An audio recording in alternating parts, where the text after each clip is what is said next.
ನಮಸ್ಕಾರ ಎಲ್ಲರಿಗೂ. ನಾವು ಯಾವತ್ತಾದ್ರೂ ವಿಚಾರ ಮಾಡಿವೇನಾ? ಈ ಐಹೊಳೆ, ಪಟ್ಟದಕಲ್ಲು, ಹಳೆಬೀಡು, ಬೇಲೂರು, ಹಂಪಿ ಎಲ್ಲ ಕಡೆನೂ ನಾವು ಪ್ರವಾಸಕ್ಕೆ ಹೋಗಿರ್ತೀವಿ. ಅಲ್ಲಿ ವರ್ಷ ವರ್ಷ ಯಾವ್ದಾರ ಏಷ್ಯನ್ ಪೇಂಟ್ ಅದು ಹಚ್ಚಿ ಪೇಂಟ್ ಅದು ಮಾಡ್ಯಾರೇನ? ವರ್ಷ ವರ್ಷ ಯಾವ್ದಾರ ಸಿಮೆಂಟ್ ಅದು ಹಚ್ಚಿ ಕಟ್ಟಡ ಮಾಡಕತ್ತಾರೇನ?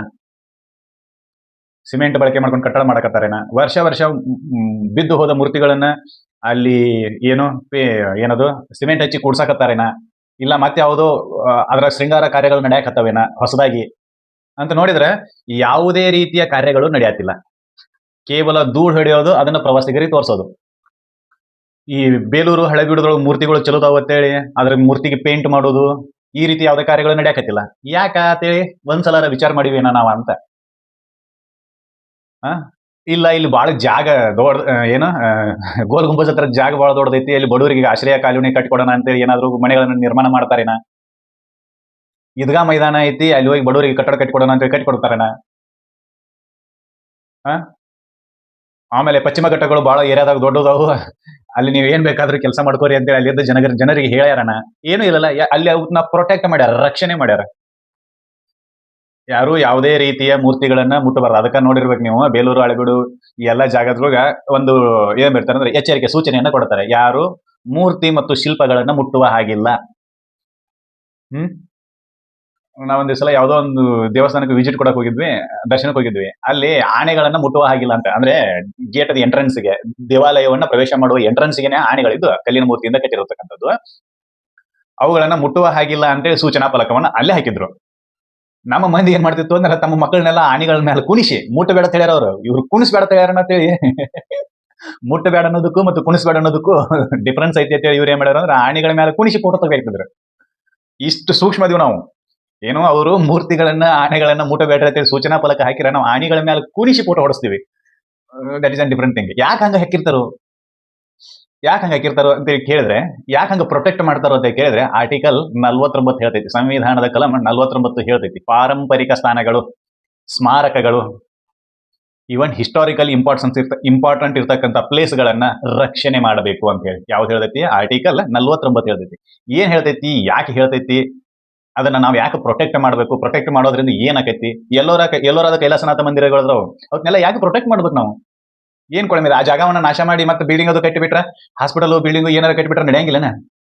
ಗೋಳ ಗುಮ್ಮಟ ಕೆಡವಿ ದೊಡ್ಡದೊಂದು ಕಾಲೇಜ್ ಅದು ಕಟ್ಟರೆ ನಡೆಯಂಗಿಲ್ಲನ? ಯಾಕೆ ಅವ್ನ ಕೆಡಬಾರ್ದು, ಯಾಕೆ ಅವ್ನ ಡೆಸ್ಟ್ರಾಯ್ ಮಾಡಬಾರ್ದು, ಯಾಕೆ ಅವ್ನ ಡಿಸ್ಪೋಸ್ ಮಾಡಬಾರ್ದು ಅಂತ ಹೇಳ್ತಾರ ಅವರು ಅಂತ ನಾವು ವಿಚಾರ ಮಾಡಬೇಕು. ಯಾಕೆ ಹಂಗ ಆಕತಿ ಅಂತೇಳಿ ಅದನ್ನ ಪ್ರೊಟೆಕ್ಟ್ ಮಾಡ್ರಿ ಅಂತೇಳಿ ಆರ್ಟಿಕಲ್ 49 ಹೇಳ್ತೈತಿ. ಆರ್ಟಿಕಲ್ 49 ಯಾಕೆ ಪ್ರೊಟೆಕ್ಟ್ ಮಾಡ್ರಿ ಅಂತ ಹೇಳ್ತೈತಿ ಅಂತೇಳಿ ಒನ್ ಬೈ ಒನ್ ನೋಡೋಣ. ಆರ್ಟಿಕಲ್ 49 ಏನ್ ಹೇಳ್ತೈತಿ ಅಂದ್ರೆ, protection of monuments and places and objects of national importance. ರಾಷ್ಟ್ರೀಯ ಪ್ರಾಮುಖ್ಯತೆಯನ್ನ ಪಡೆದಿರ್ತಕ್ಕಂಥ ಸ್ಮಾರಕಗಳನ್ನ, ಸ್ಥಳಗಳನ್ನ, ಪ್ಲೇಸಸ್ ಅಂತ ಕರೀತಾರೆ, ಸ್ಥಳಗಳನ್ನ, ಜೊತೆಗೆ ಅಬ್ಜೆಕ್ಟ್ಸ್, ವಸ್ತುಗಳನ್ನ ನೀವು ಪ್ರೊಟೆಕ್ಟ್ ಮಾಡ್ರಿ ಅಂತ. ನಿಮ್ಗೆ ಗೊತ್ತಿರಲಿ, ಶಿವಾಜಿ ಖಡ್ಗಗಳು, ರಾಣಾ ಪ್ರತಾಪ್ ಸಿಂಹನ ಖಡ್ಗಗಳನ್ನ ಏನ್ ಮಾಡ್ಯಾರ ಅಂತಂದ್ರೆ ಮ್ಯೂಸಿಯಂದೊಳಗೆ ಇಟ್ಟು ರಕ್ಷಣೆ ಮಾಡಿದಾರೆ. ಯಾಕೆ ಮಾಡತ್ ಹೇಳ್ತಾರ ಅವರು? ಯಾಕತ್ತ ಏನ್ ಕೊಳಮೈತೆ ಅದನ್ನ ರಕ್ಷಣೆ ಮಾಡೋದ್ರಿ? ನಮ್ಮ ಮನ್ಯಾಗ ಕುರಿ ಪೀಕ್ ಕೊಟ್ಲಿ ಎಲ್ಲಾನು ಅದಾವ, ನಾವೇನಾರ ರಕ್ಷಣೆ ಮಾಡ್ರಿ ಅಂತ ನಮಗೆಲ್ಲ ಡೈರೆಕ್ಷನ್ ಐತೆ? ಇಲ್ಲ. ಆದ್ರೆ ಶಿವಾಜಿಯ ಖಡ್ಗವನ್ನ ರಕ್ಷಣೆ ಮಾಡ್ರಿ, ಕಿತ್ತೂರು ರಾಣಿ ಚೆನ್ನಮ್ಮನ ಖಡ್ಗವನ್ನ ರಕ್ಷಣೆ ಮಾಡ್ರಿ, ಆಮೇಲೆ ರಾಣಾ ಪ್ರತಾಪ್ ಸಿಂಹರ ಖಡ್ಗವನ್ನ ರಕ್ಷಣೆ ಮಾಡ್ರಿ, ಆಮೇಲೆ ಅವ್ರ ಕಟ್ಟಿರ್ತಕ್ಕಂಥ ಕಟ್ಟಡಗಳನ್ನ ರಕ್ಷಣೆ ಮಾಡ್ರಿ ಅಂತ ಹೇಳಿ ಬರೀತಾರೆ. ಯಾಕ ಅಂತಂದ್ರೆ ನಾವು ಏನ್ ಅರ್ಥ ಮಾಡ್ಕೋಬೇಕು ಅಂತಂದ್ರೆ, ಇಲ್ಲಿ ಕಟ್ಟಿರ್ತಕ್ಕಂಥ ದೇವಾಲಯಗಳಾಗಲಿ, ಕಟ್ಟಿರ್ತಕ್ಕಂಥ ಮಾನ್ಯುಮೆಂಟ್ಗಳಾಗಲಿ, ಸ್ಮಾರಕಗಳಾಗಲಿ, ಪ್ಲೇಸ್ಗಳಾಗಲಿ ಕೇವಲ ಕಲ್ಲು ಮಣ್ಣಿನಿಂದ ಕೂಡಿರ್ತಕ್ಕಂಥ ಕಟ್ಟಡಗಳಲ್ಲ.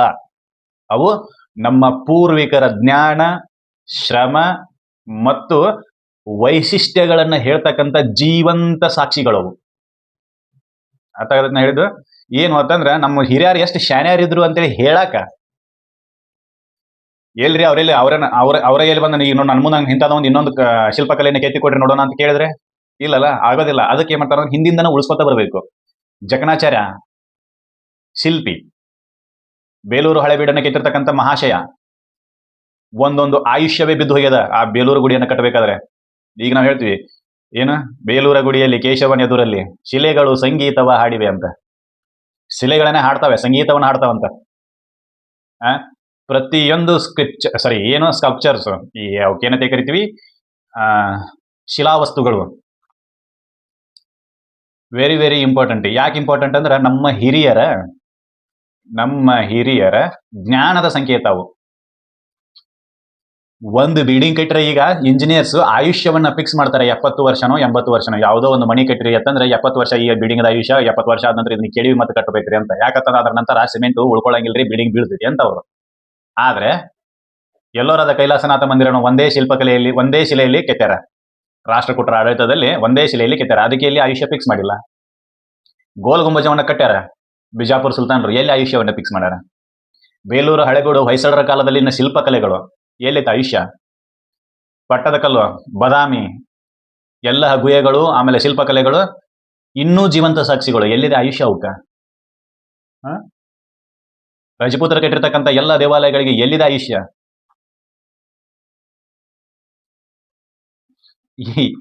ಈಗಿನ ತಂತ್ರಜ್ಞಾನದಕ್ಕಿಂತನೂ ಆಗಿನ ತಂತ್ರಜ್ಞಾನ ಶ್ರೇಷ್ಠ ಇತ್ತು ಅಂತೇಳಿ ನಾವು ಒಪ್ಕೊಂತೀವಿ. ಅವು ಹೇಳ್ತವೆ, ನೀವೇನ್ ಮಾಡಿರಿ ಲೈಕ್ ಸ್ವೈಗಳು, ನಾವು ಮಾಡಿದ್ದು ನೋಡ್ರಿ ಅಂತ ಹೇಳಿ. ಅವೇ ಹೇಳ್ತವೆ, ನಿಮಗಿನ್ನ ಕೈಯಾಗಿ ಚಾಣ ಉಳಿನ ಹಿಡಿಯಾಕ ಬರೋದಿಲ್ಲ. ನಾವು ಆ ಕಾಲದಾಗನ ಬರ್ದಿವಿ, ಎಲ್ಲಾನು ಬರ್ದಿವಿ. ಒಂದೊಂದ್ಸಲ ಹಂಪಿ, ಪಟ್ಟದಕಲ್ಲು, ಬೇಲೂರು ಹಳೆಗೂಡು ಒಂದ್ಸಲ ವಿಸಿಟ್ ಮಾಡಿ ಬರ್ರಿ. ನಮ್ಮ ಕಟ್ಟಡಗಳು ಹೆಂಗದವ, ಅವ್ರ ಕಟ್ಟಡಗಳು ಹೆಂಗದವ ಅಂತ. ಈಗಿಂದ ಏನಾದ್ರೂ ನೀವು ಡೆಕೋರೇಷನ್ ಮಾಡಕ್ ಹೋದ್ರಿ ಅಂದ್ರೆ ಡೆಕೋರೇಷನ್ ಆಗಿ ಹೋಗ್ತವೆ. ಅದಕ್ಕೆ ಅವ್ರು ಏನ್ ಮಾಡ್ತಾರೋ ಅಂದ್ರೆ, ನೀವು ಕೈಯ ಮುಟ್ಟಕ್ಕೆ ಹೋಗ್ಬೇಡ್ರಿ, ನಿಮ್ ಕೈನ ಸ್ಮಾರ್ದವ ಅಂತ ಹೇಳ್ತಾರೆ ಅವರು. ನೀವು ಮುಟ್ಟಕ್ಕೆ ಹೋಗ್ಬೇಡ್ರಿ, ಅವೆಲ್ಲ ತನ ಸುದ್ದಿರ್ತವೆ. ಅದಕ್ಕೆ ಹೇಳ್ತಾರೆ, ಏನು protection of monuments is very very important because of what they are national importance subjects ಅಂತ ಹೇಳ್ಬೇಕಲ್ಲ. ನಿಮ್ಮ ಪೂರ್ವಿಕರು ಏನಿದೆ, ನಿಮ್ಮ ಇತಿಹಾಸ ಏನಿದೆ, ನಿಮ್ಮ ಸಂಸ್ಕೃತಿ ಏನಿದೆ, ನಿಮ್ಮ ನಾಗರಿಕತೆಗಳು ಹೆಂಗೆ ಬೆಳೆದು ಬಂದವೆ. ಸಿಂಧೂ ನದಿ ನಾಗರಿಕತೆಯ ವ್ಯವಸ್ಥೆಯನ್ನು ನೋಡಿದಾಗ ಗೊತ್ತಾಕೈತಿ ನಮ್ಮ ಪೂರ್ವಿಕರು ಎಷ್ಟು ಶಾನ್ಯಾರಿದ್ರು ಅಂತೇಳಿ. ಈಗ ನಾವು ಓದಿವಿ, ರೋಡ್ನ್ಯಾಗ ಒಂದು ಸೈಡ್ ಹೋಗಿರ್ಲಿ ಅಂತಂದ್ರೆ ಅಡ್ಡಾದಿಡ್ಡ ಹೋಗಿ ಟ್ರಾಫಿಕ್ ಜಾಮ್ ಮಾಡಿ ಯಾವಾಗೋ ಆಕ್ಸಿಡೆಂಟ್ ಮಾಡಿ ದಿವಾಳಿ ತೆಗದ. ಅವ್ರದ್ದು ಶ್ರೇಷ್ಠತೆ ಏನಿತ್ತು ಅನ್ನೋದನ್ನ ಅರ್ಥ ಮಾಡ್ಕೋಬೇಕು ಅಂತಂದ್ರೆ ನಾವು ಅವನ್ನ ಕಾಪಾಡ್ಕೊಳ್ಬೇಕು. ಇಲ್ಲಾದ್ರೆ ಇಲ್ಲ. ಇತಿಹಾಸವನ್ನ ಅರಿಯದವ ಇತಿಹಾಸವನ್ನ ನಿರ್ಮಿಸಲು ಸಾಧ್ಯವೇ ಇಲ್ಲ. ಯಾಕೆ ಹಳೆ ಪುಸ್ತಕಗಳನ್ನ ಪ್ರಿಸರ್ವ್ ಮಾಡಿರ್ತಾರೆ? ಯಾಕಂತಂದ್ರೆ ಮುಂದೆ ಬರೋ ಜನರೇಷನ್ಗೆ ಗೊತ್ತಾಗ್ಲಿ ಇಂಥದ್ದೊಂದು ನಮ್ಮದು ಇತಿಹಾಸ ಇತ್ತು ಅಂತೇಳಿ.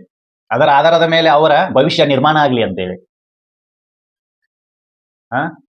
ಇವತ್ತು ರೋಡ್ ಮಾಡಿದ್ದು ಮರನೇ ದಿನ ಅಂದ್ರೆ ಆ ರೋಡಲ್ಲಿ ಇರೋದಿಲ್ಲ. ಅಷ್ಟು ಗಟ್ಟಿ ರೋಡ್ ಮಾಡ್ತಾರೆ ಈಗಿನ ಇಂಜಿನಿಯರ್ಸ್ಗಳು. ನಾವು ಅದ್ರ ಬಗ್ಗೆ ಮಾತಾಡೋದಿಲ್ಲ. Scam is first preference in every scheme. ಈಗಿನ ಪದ್ಧತಿ ಅದು. ಬಟ್ ಆಗಿನ ಪದ್ಧತಿ ಗೊತ್ತಿರಲಿ. ಚಾಣಕ್ಯ ಮಹರ್ಷಿ ಚಂದ್ರಗುಪ್ತನ ಆಸ್ಥಾನದೊಳಗಿದ್ದಾಗ ಬೆಳಕನ್ನ ಪ್ರಯೋಗ ಮಾಡ್ತಿದ್ದ. ಚಂದ್ರಗುಪ್ತ ಆಸ್ಥಾನದೊಳಗಿರ್ತಕ್ಕಂಥ ಎಣ್ಣೆ ಮತ್ತು ದೀಪವನ್ನು ತೆಗೆದುಕೊಂಡು ಮನೆಯೊಳಗ ಕೆಲಸ ಮಾಡ್ತಿದ್ದ. ಆಸ್ಥಾನದ ಕೆಲಸ ಇತ್ತು ಅಂತಂದ್ರೆ ಆಸ್ಥಾನದ ದೀಪ ಮತ್ತು ಎಣ್ಣೆಯನ್ನು ಬಳಸ್ತಿದ್ದ. ತನ್ನ ಸ್ವಂತ ಕೆಲಸ ಇತ್ತು ಅಂದ್ರೆ ಸ್ವಂತ ದೀಪ ಮತ್ತು ಎಣ್ಣೆಯನ್ನು ಬಳಸ್ತಿದ್ದ. ಈಗಿನವರು ಗೌರ್ಮೆಂಟ್ ಕಾರ್ ಸಿಕ್ಕೈತಿ ಅಂದ್ರೆ ಕಾಯಿಪಲ್ಲೆ ತೆಗೋದಕ್ಕೂ ಅದನ್ನ ಕಳಿಸ್ತಾರೆ. ಬಹಳ ಸಲ ನಾವು ನೋಡಿವಿ. ಗೌರ್ಮೆಂಟ್ ಕಾರ್ ಐತಿ ಅಂತಂದ್ರೆ ಇದಕ್ಕೂ ಅದನ್ನ ಯೂಸ್ ಮಾಡ್ತಾರೆ. ಮಾಡ್ಲಿ, ಅವ್ರ ಅಧಿಕಾರ ಇದೆ, ಮಾಡ್ಲಿ, ಬೇಡ ಅನ್ನೋದಿಲ್ಲ. ಬಟ್ ಆಗಿನ ಶ್ರೇಷ್ಠತೆ ಹೆಂಗಿತ್ತು ಅನ್ನೋದನ್ನ ನಾವು ತಿಳ್ಕೊಬೇಕು ಅಂತಂದ್ರೆ ಇದಿರ್ಬೇಕು. ಇದಿದ್ದಾಗನೇ ಮಾತ್ರ ಆಗಿನ ಜನ ಹೆಂಗಿದ್ರು ಅಂತ ಗೊತ್ತಾಕೈತಿ. ಶಿಲ್ಪಕಲೆಗಳು ಯಾಕೆ ಹಂಗ ನಾಗರ ಶೈಲಿ, ದ್ರಾವಿಡ ಶೈಲಿ, ಹೊಯ್ಸಳ ಶೈಲಿ ಯಾಕೆ ಡಿಫ್ರೆಂಟ್ ಆಗ್ತವೆ. ಆಮೇಲೆ ಇವು ಅಷ್ಟೇ ಬರೀ ಕೆತ್ತನೆ ಬಗ್ಗೆ ಹೇಳೋದಿಲ್ಲ. ಆ ಜಾಗದಲ್ಲಿ ಯಾವ ರೀತಿ ಕಲ್ಲು ಸಿಗ್ತೈತಿ, ಯಾವ ರೀತಿ ವಸ್ತುಗಳು ಸಿಗ್ತವೆ, ಯಾವ ರೀತಿ ರಿಸೋರ್ಸ್ ಸಿಗ್ತೈತಿ ಅನ್ನೋದನ್ನ ಹೇಳ್ತೈತಿ ಕ್ಲಿಯರ್ ಕಟ್ ಆಗಿ. ನಾವು ನೋಡ್ಬೇಕು. ಈ ಸುಬ್ರಹ್ಮಣ್ಯ ಮತ್ತು ಧರ್ಮಸ್ಥಳಕ್ಕೆ ಹೋದಾಗ, ಸುಬ್ರಹ್ಮಣ್ಯ ಧರ್ಮಸ್ಥಳಕ್ಕೆ ಹೋದಾಗ ಮುಖ್ಯ ಗುಡಿಗಳು, ಪ್ರತಿಷ್ಠಾಪಿತವಾಗಿರ್ತಕ್ಕಂಥ ದೇವರ ಪ್ರತಿಷ್ಠಾಪನೆಯನ್ನು ಹೊಂದಿರತಕ್ಕಂಥ ಗುಡಿಗಳು ಎಂದವರ ಗರ್ಭ ಗುಡಿಗಳು ಕಟ್ಟಿಗೆಯಿಂದ ಮಾಡಿದುದವು. ಯಾಕೆ? ಅಲ್ಲಿ ಫಾರೆಸ್ಟ್ ಜಾಸ್ತಿ ಇದೆ. ಹಿಂಗಾಗಿ ಅಲ್ಲಿರ್ತಕ್ಕಂಥ ಕಟ್ಟಿಗೆಗಳನ್ನ ಬಳಸಿಕೊಂಡು ಆ ಗುಡಿಗಳನ್ನ ಕಟ್ಟಿದ್ದಾರೆ. ಅದ ನಾವು ಈ ಕಡೆ ಬಂದಿವಿ ಅಂದ್ರೆ ಬೇಲೂರು, ಹಳೆಬೀಡು, ಪಟ್ಟದಕಲ್ಲು ಬಂದಿವಿ ಅಂತ. ಬೇಲೂರು, ಹಳೆಬೀಡುದೊಳಗೆ ಕಪ್ಪು ಕಲ್ಲು ಜಾಸ್ತಿ. There is an geography. Badami, ಐಹೊಳೆಕದು ಬಂದಿವಿ ಅಂತಂದ್ರೆ ಗುಡ್ಡಗಳು ಜಾಸ್ತಿ. ಆದ್ರೆ ಗುಡ್ಡ ಕೊರದು ಮಾಡಿದಾರೆ ಅವರು. ಕಲ್ಲಿನಿಂದ ಮಾಡಿರ್ತಕ್ಕಂಥ ಗುಡ್ಡಗಳು ಜಾಸ್ತಿ. ಗುಡ್ಡ ಕೊರದ ಗುಹೆಗಳನ್ನ ಮಾಡಿದ್ದಾರೆ. ಹಂಪಿಗದು ಬಂದಿವಿ ಅಂತಂದ್ರೆ ಅಲ್ಲಿನೂ ಕಲ್ಲುಗಳು ಜಾಸ್ತಿ. ಯಾವ ಕಲ್ಲು? ಕಪ್ಪು ಮತ್ತು ಬಿಳಿ ಮಿಶ್ರಿತ ಕಲ್ಲುಗಳು ಜಾಸ್ತಿ. ಅದಕ್ಕೆ ಅಲ್ಲಿ ಕಟ್ಟಡಗಳು ಹೆಂಗ್ ಕಾಣಿಸ್ತವೆ? ಬೆಳಗ್ಗೆ ಕಾಣಿಸ್ತವೆ. ತಂಜಾವೂರಿಗೆ ಹೋದ್ರಿ ಅಂತಂದ್ರೆ ಬೃಹದೀಶ್ವರ ಮಂದಿರ. ಯಾವುದೇ ಆಯಾಪಾಯ ಇಲ್ಲ. ಏನ್ ಮಾಡ್ಯಾರ ಅಂತಂದ್ರೆ ನೆಲದ ಮೇಲೆ ಕಟ್ಟಡವನ್ನ ಕಟ್ಕೊಂಡು ಹಂಗ ಮುಂದೆ ಬಂದ್ಬಿಟ್ಟಾರ, ಮ್ಯಾಗ ಬಂದ್ಬಿಟ್ಟಾರ. ನಮ್ಮ ಭಾರತದ ಅತಿ ದೊಡ್ಡ ಗೋಪುರವನ್ನು ಹೊಂದಿರತಕ್ಕಂತ ಏನದು ದೇವಸ್ಥಾನ. ಅದ್ರ ಹೆಸರು ಹೇಳ್ತೈತಿ ಬೃಹದೀಶ್ವರ. ಲಿಂಗನ ದೊಡ್ಡದಿದೆ ಅದು, ಕಟ್ಟಡನೂ ಅದ ದೊಡ್ಡದಿದೆ. ಮ್ಯಾಲೆ ಕಳಸಕ್ಕೆ ಕಲ್ಲಿಟ್ಟಾರ. ಅದು ನಿಯರ್ಲಿ 40-50 ಟನ್ ಐತಂತೆ.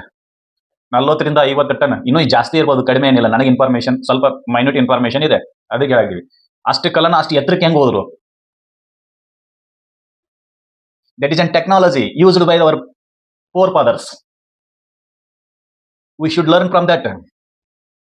ಸಮುದ್ರದ ದಂಡೆಯಲ್ಲಿರ್ತಕ್ಕಂಥ ಬೃಹತ್ ಈಶ್ವರ ಮಂದಿರ ಯಾವುದೇ ಭೂಕಂಪಗಳಿಗೆ ಒಳಗಾಗದೆ ಇನ್ನೂ ಕೂಡ ನಾ ಜೀವಂತ ಅದೀನಿ.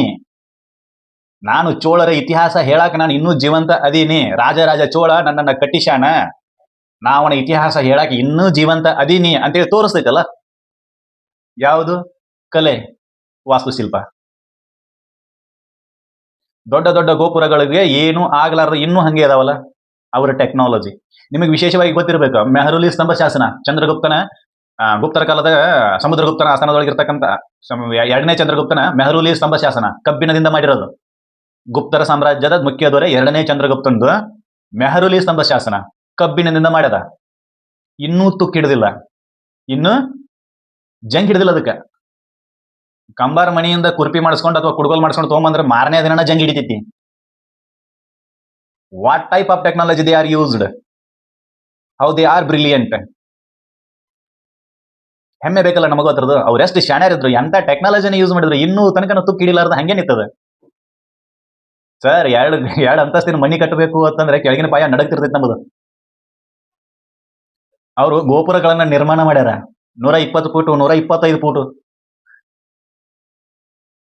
What type of technology they used ನಿಮಗೆ ಗೊತ್ತಿರಲಿ. ಭೂಕಂಪದ ಸ್ಥಳಗಳ ಮೇಲೆ ನಿರ್ಮಾಣ ಮಾಡ್ಯಾರ, ಆದ್ರೆ ಭೂಕಂಪಕ್ಕೆ ನಡಗೋದೇ ಇಲ್ಲ ಅವು.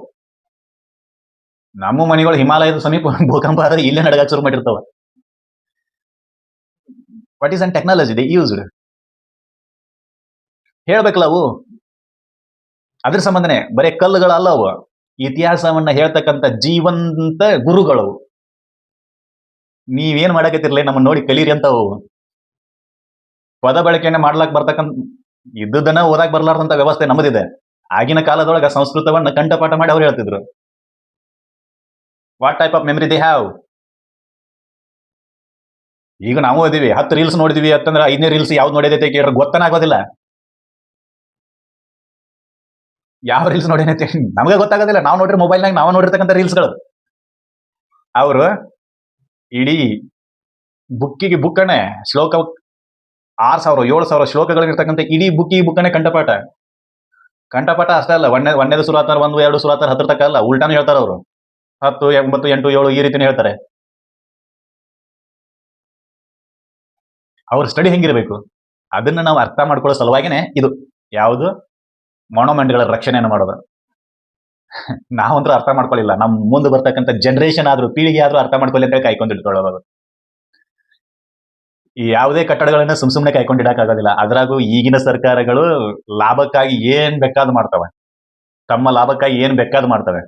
ಅಂತಹ ಸರ್ಕಾರಗಳ ಮಧ್ಯೆ ಇಂತಹ ಏನು ಮಾನ್ಯುಮೆಂಟ್ಸ್ ಗಳನ್ನ ಕಾಯ್ಕೊಂಡು ಹೋಗೋ ವಿಶೇಷತೆ ಅನಿವಾರ್ಯತೆ ನಮಗೈತಿ ಅಂತಂದ್ರೆ ವಿಚಾರ ಮಾಡ್ಬೇಕು. ನಲಂದ ವಿಶ್ವವಿದ್ಯಾಲಯಕ್ಕೆ ಬೆಂಕಿ ಹಚ್ಚಿದ್ರೆ 4 ದಿನ ಊರ್ದೈತಂದ್ರಿ ಅದು ಬುಕ್ಗಳು. ಈಗ ಅದೇ ನಲಂದ ಯೂನಿವರ್ಸಿಟಿಯನ್ನ ಮತ್ತೆ ರೀಬಿಲ್ಡ್ ಮಾಡತ್ತಾರೆ. ನಮ್ಮ ಯೂನಿವರ್ಸಿಟಿ ಒಳಗೆ ಬುಕ್ ಎಷ್ಟದವ್ರಿ? ಎಷ್ಟು ವೇರಿಯೇಷನ್ ಇತ್ತು ಅಲ್ಲಿ, ಎಷ್ಟು ವೇರಿಯಂಟ್ಸ್ ಗಳಿದ್ವು ಅಭ್ಯಾಸಗಳನ್ನ ಮಾಡ್ಬೇಕಾದಾಗ. ಬರೇ ಒಂದು ವಿಶ್ವವಿದ್ಯಾಲಯ, ನಲಂದ ವಿಶ್ವವಿದ್ಯಾಲಯಕ್ಕ ಒಂದು 100 ಗ್ರಾಮಗಳ ಉಂಬಳಿಯನ್ನ ಕೊಡ್ತಿದ್ರಿ ಸರ್ ಹರ್ಷವರ್ಧನ. ನಲಂದ ಯೂನಿವರ್ಸಿಟಿಗೆನ ಉತ್ತೇಜನ ಕೊಟ್ಟಿರ್ತಕ್ಕಂಥ ಮಹಾನ್ ವ್ಯಕ್ತಿ. ಗೊತ್ತಾಗ್ಬೇಕಲ್ಲ ನಮಗೆ. ನಾವು ಯಾವುದೋ ಒಂದು ಗುಡಿಗೆ ಏನೋ ಒಂದು ಗಿಫ್ಟ್ ಅನ್ನ ಕೊಟ್ಟಿವಿ ಅಂತಂದ್ರೆ ಆ ಗಿಫ್ಟ್ ಗಿಂತ ಜಾಸ್ತಿ ನಮ್ದು ಹೆಸರು ಕಾಣಿಸ್ತಿರ್ತೈತಿ, ಅಂತ ಗಿಫ್ಟ್ಗಳನ್ನು ಕೊಡ್ತೀವಿ ನಾವು. ಆದ್ರೆ ಆ ಮನುಷ್ಯ ಉಂಬಳಿಗಳನ್ನ 100 ಗ್ರಾಮಗಳಿಂದ ಬರ್ತಕ್ಕಂಥ ಟ್ಯಾಕ್ಸ್ ಗಳನ್ನ ಕೇವಲ ವಿದ್ಯಾ ಕೇಂದ್ರಗಳ ಉತ್ತೇಜನಕ್ಕಾಗಿ ಕೊಡ್ತಿದ್ನಲ್ಲ. ಹಾಸ್ಟೆಲ್ಗಳ ವ್ಯವಸ್ಥೆನ ಈಗ ನೋಡಾಕತ್ತೀವಿ. ಅವತ್ತೇ ಕಟ್ಟೆನ ಹಾಸ್ಟೆಲ್ ಅನ್ನ ನಳಂದ ವಿಶ್ವವಿದ್ಯಾಲಯದೊಳಗೆ. ಅದೆಲ್ಲನೂ ನಮ್ಗೆ ಗೊತ್ತಾಗಬೇಕಲ್ಲ. ಅದಕ್ಕೆ ನಾವು ಉಳಿಸ್ಕೋಬೇಕು ಅಂತಂದ್ರೆ ಏನ್ ಮಾಡಬೇಕು ಅಂತೇಳಿ ಆರ್ಟಿಕಲ್ 49 ಕ್ಲಿಯರ್ ಕಟ್ ಆಗಿ ಹೇಳ್ತೈತಿ. ಇದು ಸರ್ಕಾರದ ಜವಾಬ್ದಾರಿ ಅಂತ ಹೇಳ್ತೈತಿ. ಅದು it is an duty of the government to protect the monuments of the national importance. ಹೌದಲ್ಲ, ಪ್ರೊಟೆಕ್ಟ್ ಮಾಡಕ್ ಹೇಳ್ತೈತೆ. ಅದು ಮಾಡ್ಲೇಬೇಕು, ಅನಿವಾರ್ಯತೆ ಅದು ನಿಮಗೆ. ನೋಡೋಣ ಏನೈತೆ ಅಂತ ಕ್ಲಿಯರ್ ಕಟ್ ಆಗಿ ಏನ್ ಬರ್ತಾರೆ ನೋಡೋಣ. It shall be the obligation, ಜವಾಬ್ದಾರಿ of the state to protect every monument or place or object of artistic historic interested declared by or under law made by the parliament to be of national importance from spoliation, disfigurement, destruction, removal, disposal or export as the case may be. ಏನು parliament ಮಾಡುವ ಲಾಗಳ ಮೂಲಕ ಅಥವಾ ಅವುಗಳನ್ನ ಘೋಷಣೆ ಮಾಡುವ ಮೂಲಕ ರಾಷ್ಟ್ರೀಯ ಮಾನ್ಯತೆಯನ್ನ ಪಡೆದಿರ್ತಕ್ಕಂಥ ಮಾನೋಮೆಂಟ್ಸ್ಗಳನ್ನ, ಸ್ಮಾರಕಗಳನ್ನ, ವಸ್ತುಗಳನ್ನ ಮತ್ತೆ ಸ್ಥಳಗಳನ್ನ, ಅವು ಹಿಸ್ಟಾರಿಕ್ ಇಂಟ್ರೆಸ್ಟ್ ಇರಬಹುದು ಅಥವಾ ಆರ್ಟಿಸ್ಟಿಕ್ ಇಂಟ್ರೆಸ್ಟ್ ಇರಬಹುದು, ಕಲೆಗಳಲ್ಲಿ ಆಸಕ್ತಿಯನ್ನು ಹೊಂದಿರದ್ದು ಇರಬಹುದು ಅಥವಾ ಇತಿಹಾಸದ ಆಸಕ್ತಿಯನ್ನು ಹೊಂದಿರತಕ್ಕಂತಹ ವಸ್ತುಗಳನ್ನ ಹಾಳಾಗೋದ್ರಿಂದ ತಡಿಬೇಕು, ಡಿಸ್ಫಿಗರ್ಮೆಂಟ್ ಮಾಡೋದ್ರಿಂದ ತಡೆ ಹಿಡಿಬೇಕು, ಡಿಸ್ಟ್ರಕ್ಷನ್ ಕೆಡೋದ್ರಿಂದ ತಡೆ ಹಿಡಿಬೇಕು, ರಿಮೂವಲ್ ತೆಗೆದು ಹಾಕೋದ್ರಿಂದ ತಡೆ ಹಿಡಿಬೇಕು, ಡಿಸ್ಪೋಸಲ್ ಮಣ್ಣು ಮಾಡೋದ್ರಿಂದ ತಡೆ ಹಿಡಿಬೇಕು, ಜೊತೆಗೆ ಎಕ್ಸ್ಪೋರ್ಟ್ ಕಳ್ಳ ಸಾಗಾಣಿಕೆ ಮಾಡೋದ್ರಿಂದನೂ ಕೂಡ ತಡೆ ಹಿಡಿಬೇಕು. ಅಂತಹ ಕಾನೂನುಗಳನ್ನ ಪಾರ್ಲಿಮೆಂಟ್ ರೂಪಿಸಬೇಕು, ಅದು ಸರ್ಕಾರದ ಜವಾಬ್ದಾರಿ ಅಂತೇಳಿ ಆರ್ಟಿಕಲ್ 49 ಹೇಳ್ತೈತಿ. ನಮ್ಗೆ ಗೊತ್ತಿರಬೇಕು, ಅಶೋಕನ ಶಾಸನ ಒಂದು ನಮ್ಮ ಮಸ್ಕಿಯಲ್ಲಿ ಸಿಗ್ತೈತಿ, ರಾಯಚೂರು ಜಿಲ್ಲೆಯ ಮಸ್ಕಿಯಲ್ಲಿ. ಅವಾಗ ಗೊತ್ತಾಕೈತಿ ಅಶೋಕ ಇಷ್ಟೆಲ್ಲ ಶಾಸನಗಳನ್ನ ಕಟ್ಟಿಸಾನ. ಅದ್ರಾಗ ಏನೈತಿ ದೇವಾನಂ ಪ್ರಿಯ ಅಂತೇಳಿ ಅಷ್ಟೇ ಇದೆ. ಅದು ಇವ ದೇವಾನಂ ಪ್ರಿಯದರ್ಶಿ ಯಾರು ಅಂತೇಳಿ ಯಾರಿಗೂ ಗೊತ್ತಾಗ್ತಿರೋದಿಲ್ಲ. ಆವಾಗ ಮಸ್ಕಿ ಶಾಸನ ಹೇಳ್ತೈತಿ ದೇವಾನಂ ಪ್ರಿಯದರ್ಶಿ ಯಾರಪ್ಪ ಅಂತಂದ್ರೆ ಅಶೋಕ ಯಾರು ಅಶೋಕ ಅಂತೇಳಿ ಕ್ಲಿಯರ್ ಕಟ್ ಆಗಿ ಬರೀತೈತಿ. ಅಲ್ಲಿವರೆಗೂ ಯಾವ ಶಾಸನಗಳು ಎಷ್ಟೇ ಹುಡುಕಿದ್ರು ಅಶೋಕ ಅನ್ನತಕ್ಕಂಥ ಹೆಸರೇ ಸಿಕ್ಕಿರೋದಿಲ್ಲ, ಬರೀ ದೇವಾನಂ ಪ್ರಿಯದರ್ಶಿ ಅಂತ, ದೇವರಿಗೂ ಕೂಡ ಪ್ರಿಯವಾಗಿರ್ತಕ್ಕಂಥ ವ್ಯಕ್ತಿ ಅಂತೇಳಿ ಅಷ್ಟ ಬರ್ಬಿಟ್ಟಿರ್ತಾರೆ ಅದ್ರಾಗೆ. ಯಾವಾಗ ಮಸ್ಕಿ ಶಾಸನ ಸಿಗ್ತೈತೋ ಅವಾಗ ಗೊತ್ತಾಕೈತಿ ಇವ ಅಶೋಕನೇ ಈ ಸ್ತಂಭದ ಓನರ ಅಂತ. ಅದನ್ನ ಪ್ರಿಸರ್ವ್ ಮಾಡೋದು ಬೇಡವಾ? ಪ್ರಾಗ್ ಇತಿಹಾಸ ಕಾಲ ಅಂತೇಳಿ ಬರ್ತೈತಿ, ಇತಿಹಾಸ ಪೂರ್ವ ಕಾಲ ಅಂತೇಳಿ. ಅದನ್ನ ನಾವು ಹೆಂಗ ಗುರ್ತಾ ಇಡಬೇಕು ಅಂದ್ರೆ ಗುಹೆಗಳಲ್ಲಿ ಸಿಕ್ಕಿರ್ತಕ್ಕಂಥ ಎಲುಬುಗಳು, ಗುಹೆಗಳಲ್ಲಿ ಸಿಕ್ಕಿರ್ತಕ್ಕಂಥ ಬೂದಿಗಳು, ಇದರ ಆಧಾರದ ಮೇಲೆ ಪ್ರಾಗ್ ಇತಿಹಾಸ ಕಾಲವನ್ನ ನಾವು ರೂಪಿಸ್ತೀವಿ. ಆ ಗುಹೆಗಳನ್ನ ನಾಶ ಮಾಡಿದ್ವಿ ಅಂತಂದ್ರೆ ಪ್ರಾಗ್ ಇತಿಹಾಸ ಕಾಲವನ್ನ ಹೆಂಗ ಕಂಡುಹಿಡಿತೀರಿ? ಹೌದಲ್ಲ? ಇದರ ಕಾರಣದಿಂದನೇ ನಾವೇನ್ ಮಾಡಬೇಕು ಅಂತಂದ್ರೆ ಅವುಗಳನ್ನ ಕಾಪಾಡ್ಕೊಳ್ಬೇಕಾಗಿರ್ತಕ್ಕಂಥ ಅನಿವಾರ್ಯತೆ ನಮಗಿದೆ. ಯಾಕಂದ್ರೆ ನಮ್ಮ ಇತಿಹಾಸವೇ ನಮಗೆ ಗೊತ್ತಿಲ್ಲ ಅಂತಂದ್ರೆ ನಾವು ಇತಿಹಾಸವನ್ನ ಹೆಂಗ ನಿರ್ಮಾಣ ಮಾಡೋದು? ಈ ಒಂದು ಕಾರಣದಿಂದಾನೇ ಏನ್ ಮಾಡಿದ್ರು ಅಂದ್ರೆ ಆರ್ಟಿಕಲ್ 49 ಸಂವಿಧಾನಕ್ಕೆ ಸೇರ್ಪಡೆ ಮಾಡಿದ್ರು. ಹಿಂಗೂ ಆಗ್ಬೋದು. ಇದನ್ನ ನಾವೇನಾದ್ರೂ ಈ ರೀತಿ ಪ್ರೊಟೆಕ್ಟ್ ಮಾಡ್ಲಿಲ್ಲ ಅಂತಂದ್ರೆ ಗೌರ್ಮೆಂಟ್ ಏನ್ ಮಾಡ್ತೈತಿ ಅಂತಂದ್ರೆ ಎಲ್ಲರಿಗೂ ಹಂಚಿಕೆ ಮಾಡಿಬಿಡ್ತೈತಿ. ಇಲ್ಲ ಯಾವ ಒಬ್ಬ ಬಂದು ಇದನ್ನ ಕಬ್ಜಾ ಮಾಡ್ಕೊಂಡು ಇದನ್ನ ಅಂದ ಐತೈತಿ 12 ವರ್ಷ ಅದ್ರಾಗ ಇದನ್ನ ಅಂದ ಐತೆ ಕೂತಂದ್ರೆ ಏನ್ ಮಾಡೋದು? ನಮ್ಮ ಫೋರ್ ಫಾದರ್ಸ್, ನಮ್ಮ ಪೂರ್ವಿಕರು ಏನ್ ಮಾಡ್ಯಾರ ಅನ್ನೋದು ನಮಗೆ ಗೊತ್ತಾಗಬೇಕು ಅಂತಂದ್ರೆ ವಾಟ್ ದೇ ಡಿಡ್ ಅಂತೇಳಿ ನಮಗೆ ಗೊತ್ತಾಗಬೇಕು ಅಂತಂದ್ರೆ ನಾವು ಪ್ರೊಟೆಕ್ಷನ್ ಮಾಡಲೇಬೇಕು. ಇದು ಆರ್ಟಿಕಲ್ 49 ಆಶಯ ಅದನ್ನ ಹೇಳ್ತೈತಿ. It shall be the obligation of the state to protect every monument. ಇದು ರಾಜ್ಯದ ಜವಾಬ್ದಾರಿ, duty. Must and should you do or you must and should you perform this ಅಂತ. What you do? You should protect the monuments of national importance and places and ಆರ್ಟಿಟಿಕ್ಸ್ and historic in nature. ಅವುಗಳನ್ನ protect ಮಾಡಬೇಕು ಅಂತ ಹೇಳ್ತೈತಿ. ಇದಿಷ್ಟು article 49 ಆಶಯ. ಮುಂದಿನ ವಿಡಿಯೋದಲ್ಲಿ article 49 ಬಗ್ಗೆ ಚರ್ಚೆ ಮಾಡೋಣ. ಈ ವಿಡಿಯೋದಲ್ಲಿ ನಿಮಗೆ ಕೊಟ್ಟಿರ್ತಕ್ಕಂಥ ಮಾಹಿತಿ ಎಲ್ಲರಿಗೂ ಇಷ್ಟ ಆಗೈತೆ ಅಂತ ಹೇಳ್ಕೊತೀನಿ. ಇಷ್ಟ ಆಗಿತ್ತು ಅಂದ್ರೆ ನಮ್ಮ ವಿಡಿಯೋನ ಎಲ್ಲರಿಗೂ ಸರ್ಕ್ಯುಲೇಟ್ ಮಾಡ್ರಿ, ಎಸ್ಪೆಷಲಿ ಕಾಂಪಿಟೇಟಿವ್ ಎಕ್ಸಾಮ್ ಓದೋರಿಗೆ ಸರ್ಕ್ಯುಲೇಟ್ ಮಾಡ್ರಿ. ಆಮೇಲೆ ಮುಂದಿನ ವಿಡಿಯೋದಲ್ಲಿ ಆರ್ಟಿಕಲ್ 50 ಬಗ್ಗೆ ಡಿಸ್ಕಷನ್ ಮಾಡೋಣ. ಅಲ್ಲಿವರೆಗೂ ಧನ್ಯವಾದಗಳು.